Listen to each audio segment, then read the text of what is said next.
You people can't even read, what are you doing in my courtroom? The words cracked through the silent air like a whip. Judge Ray Whittaker didn't even look up from his bench as he spat the question at the black janitor quietly sweeping in the back. Laughter broke out from the attorney's table. Even the bailiff smirked. Darrell James froze. His broom stilled mid-motion. For a second, he wasn't sure he'd heard correctly. But the echo of the judge's disdain still rang in his chest. He looked down at the floor, not because of shame, but to hide the fury simmering just beneath his calm. You deaf too? Judge Whittaker chuckled darkly. Must be hard pushing a broom when you can't read signs that say, authorized personnel only. The bailiff stepped toward Darrell, ready to escort him out. Darrell gently leaned the broom against the wall. He didn't argue. He didn't explain. He just turned and walked out of the courtroom.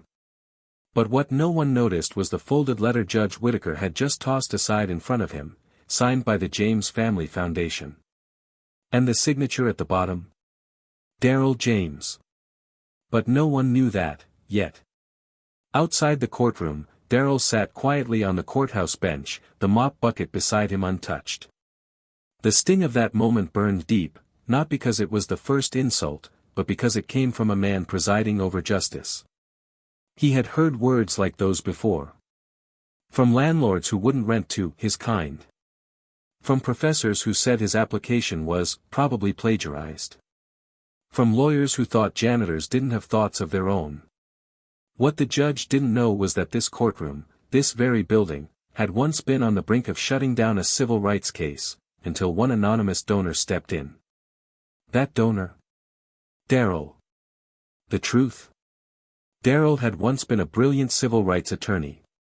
But 20 years ago, he'd lost everything in a rigged case meant to destroy his reputation. He disappeared from the legal world, gave up his license, but not his convictions. Instead, he poured every penny he had left into one thing, making sure no one like him ever faced the same fate again. He built the James Family Foundation, which now funds over 60% of all civil rights appeals in the state. The case in Courtroom 3C today. A wrongful eviction of a single black mother and her son. Funded entirely by Darrell's foundation. And now, he had just been thrown out of that room like dirt. He pulled out his phone.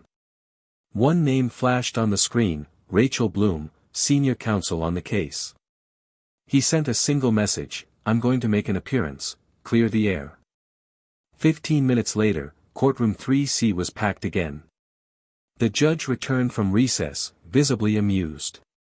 Now where were we?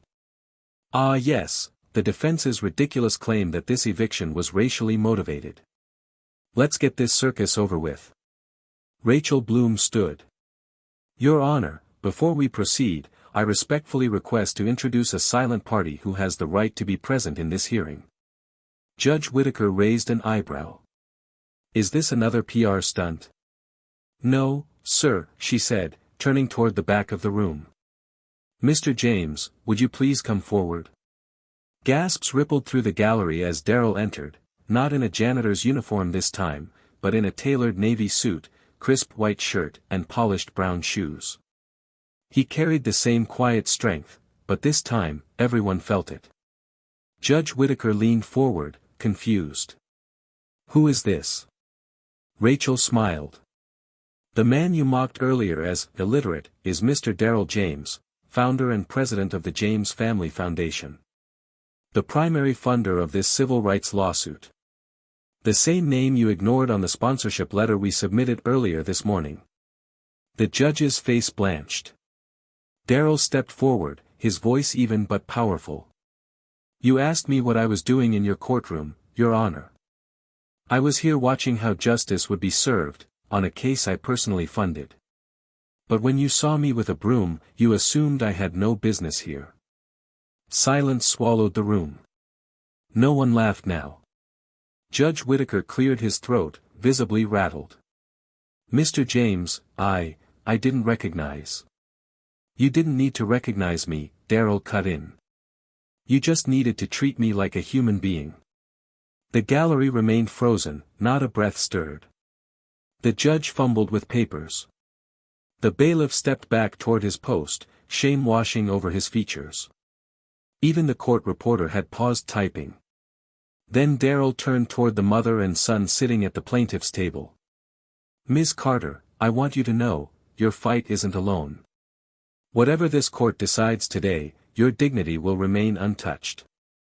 Then he handed Rachel a folder, inside it, notarized documentation of a private fund to cover Ms. Carter's housing for the next 3 years, no matter the trial's outcome. "I never needed applause," he added, stepping back. "I just wanted to see if this courtroom remembered what justice looked like." Judge Whittaker sat back, unable to speak. For the first time in years, his gavel stayed untouched. Darrell left without another word. The courtroom remained still long after the door closed behind him. Later that day, court security footage was reviewed. Not for Darrell, but for how the judge had handled the case. Whispers began swirling through legal circles. A reprimand was quietly issued. Courtroom 3C would never operate the same again. As for Darrell, he returned to his cleaning route the next morning. Same blue shirt. Same slow steps. But now, every time he passed a courtroom door, people stood. Not because he was powerful, but because he had reminded them what presence really meant.